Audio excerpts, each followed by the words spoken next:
আপনি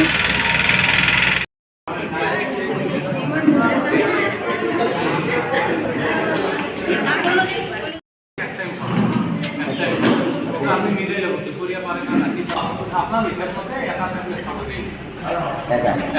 খাওয়া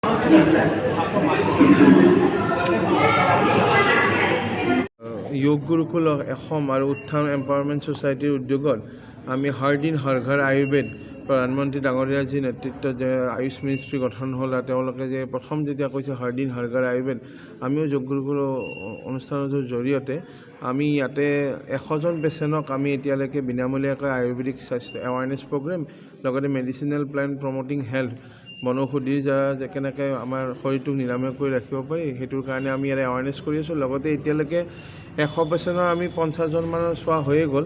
তো আমি ফ্ৰী আয়ুৰ্বেদিক মেডিচিন দিছোঁ, লগতে ফ্ৰী ব্লাড চুগাৰ ESR এইখিনি হিমোগ্ল'বিন যিখিনি পাৰি আমি টেষ্ট কৰিব সেইখিনি আমি কৰাই দিছোঁ বিনামূলীয়াকৈ।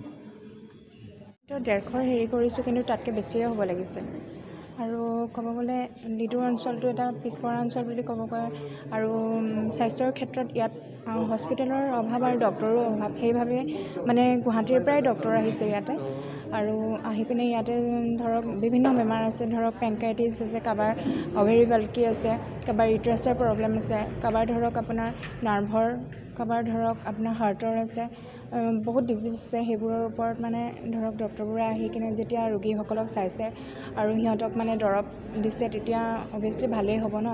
আৰু ইমান দূৰলৈকে যাবলৈকে হস্পিটেলো নাই, যিহেতু ইয়াত মানুহখিনি আহিছে আৰু তেওঁলোকক বিনামূলীয়াকৈ চিকিৎসা সেৱা আগবঢ়াইছে আৰু দৰৱো আগবঢ়াইছে।